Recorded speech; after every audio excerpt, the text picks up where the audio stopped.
Assalamualaikum students, I hope you all are fine and stay at home. So I'm back to teach you English. Here is your favorite book, OME Oxford Modern English Textbooks. So this is the chapter Pippi's Long Stocking. It's a really funny story and it's a really moral story as well. I know you have read it, but I'm again reading it for you. I know you have done words meaning and words sentences from this chapter, but I'm reading it again from your for your comprehension. So let's start reading. When Pippi entered Villa Villicola for the first time, it was a lovely summer evening. The children next door, Tommy and Anika, were not at home.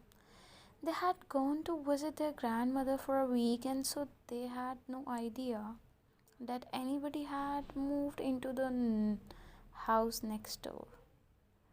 On the first day after they came home again, they stood by the gate, looking out onto the street. They had no idea that there actually was a playmate so near. They were standing there considering what they should do and wondering whether anything exciting was likely to happen or whether it was going to be one of those dull days when they couldn't think of anything to play. And just then the gate of Villa Villicola opened and the little girl stepped out. She was the most remarkable girl. She is here Tommy and Anika had ever seen. She was Miss Pippi Longstocking out for her morning walk. This is the way she looked. You can see her hair's the color of a carrot, was braided in two tight braided that stuck straight out. Her nose was the shape of a very small potato and was dotted all over with freckles.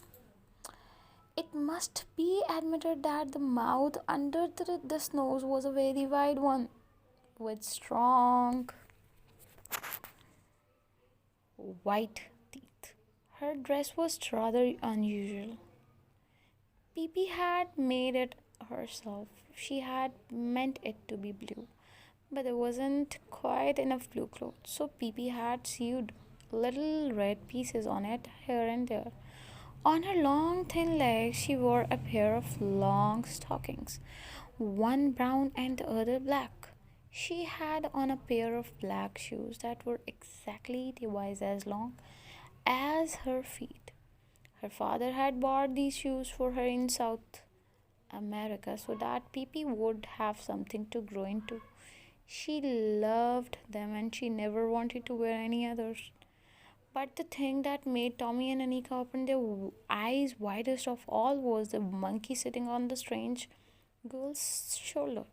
It was a little monkey dressed in blue pants and a yellow jacket and a white straw hat.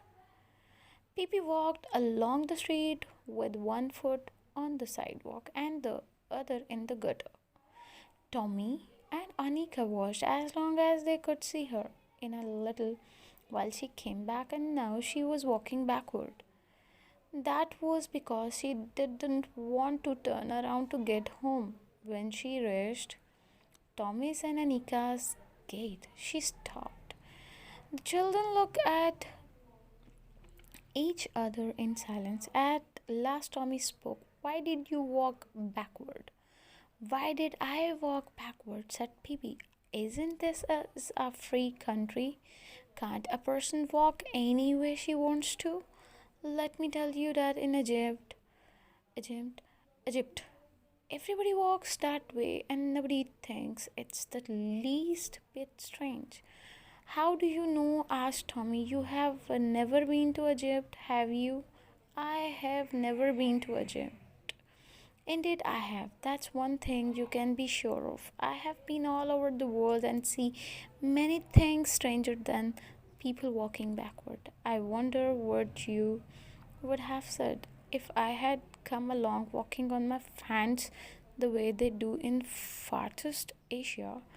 Now you must be lying, said Tommy. Peepee thought for a moment. You're right, she said sadly. I'm lying.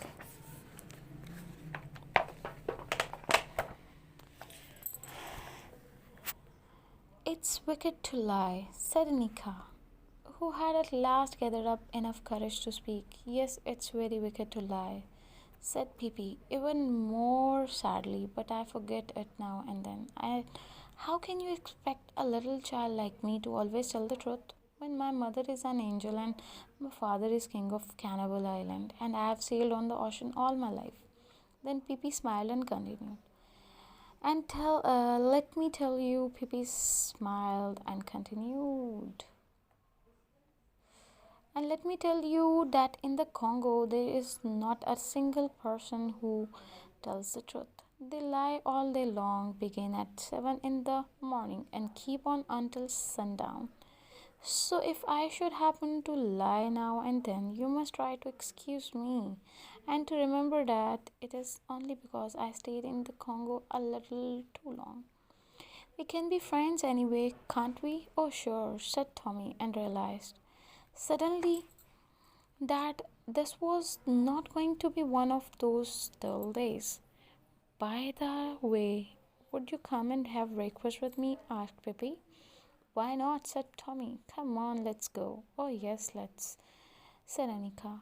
But first, I must introduce you, Mr. Nilsson, said Pippi, and the little monkey took off his cap and bowed politely. So the lesson is over, so come to the exercise A comprehension.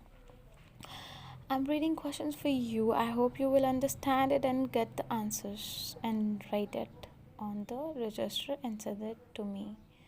Question number one. What was the name of Pippi's house? What were Tommy and Anika's thinking while standing by the gate? What was unusual about how Pippi went on her morning walk? Which three countries did Pippi say she has been to? Where were Pippi's parents? What did Anika say to Pippi about lying? What did Tommy realize while he was speaking to Pippi? What was the name of Pippi's pet monkey?